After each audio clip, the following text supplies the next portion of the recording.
Quem foi Barrabás e quem foi Jesus Cristo? Artigo escrito pelo professor Edgar Dias de Vasconcelos.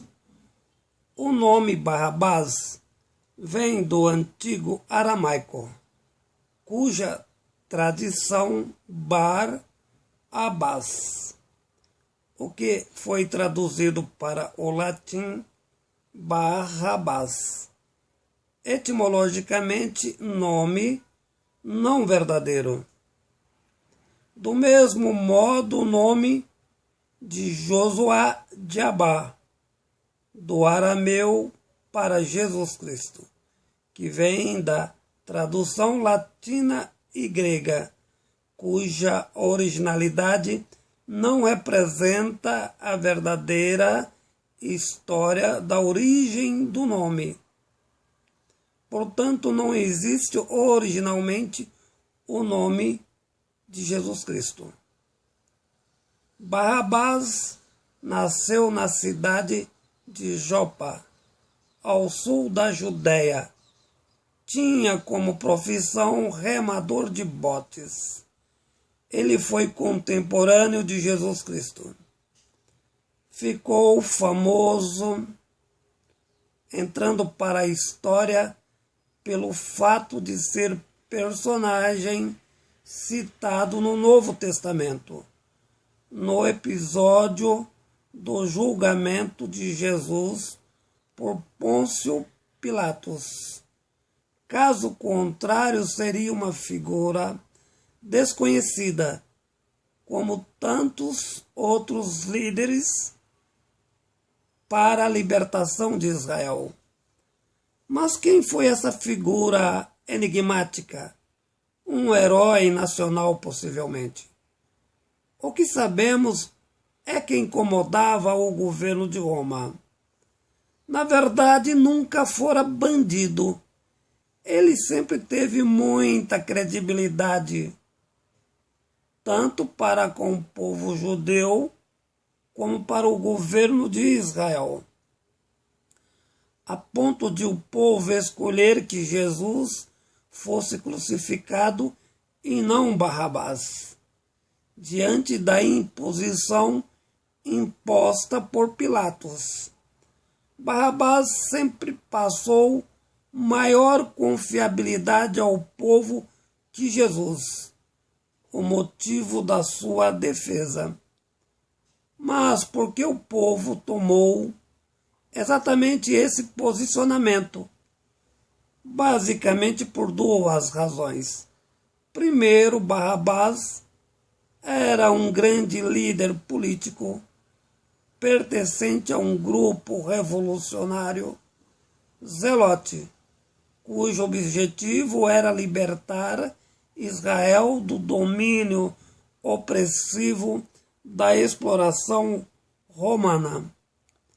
A segunda ideia é que o povo não tinha Jesus Cristo como Deus, sendo que, posteriormente, quem produziu Jesus como Deus foram os soldados romanos e seus discípulos.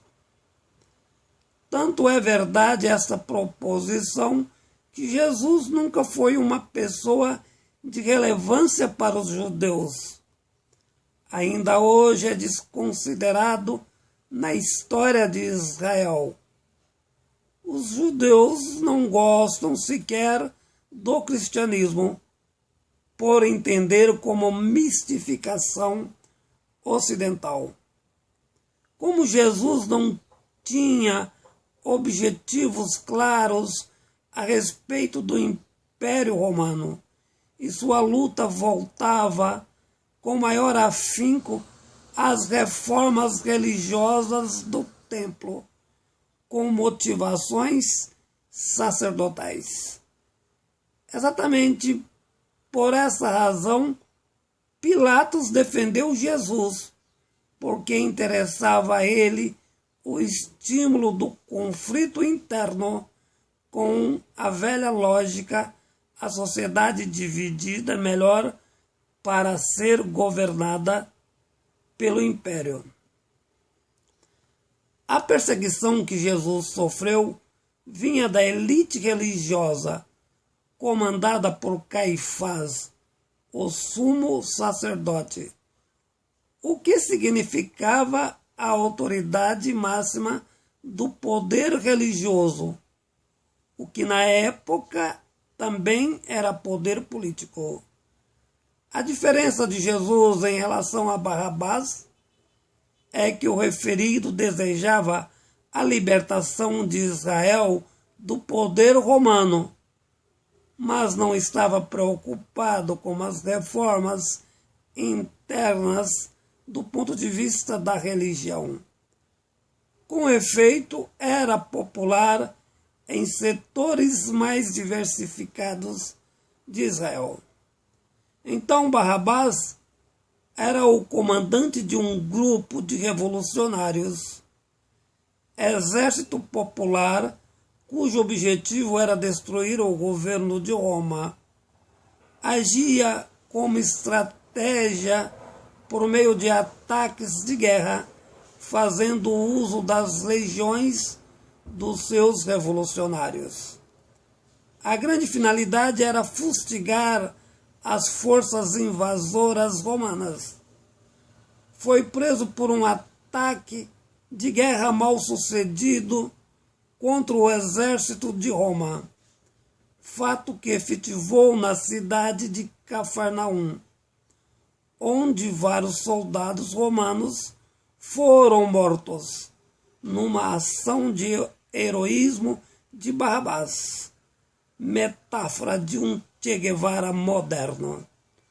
Quando foi preso pelo exército de Roma, apresentado a Pilatos como bandido, pois essa seria a justificativa para uma posterior condenação por parte do governo de Pilatos. Ele e seus amotinados. Evangelho de Marcos 15, 7.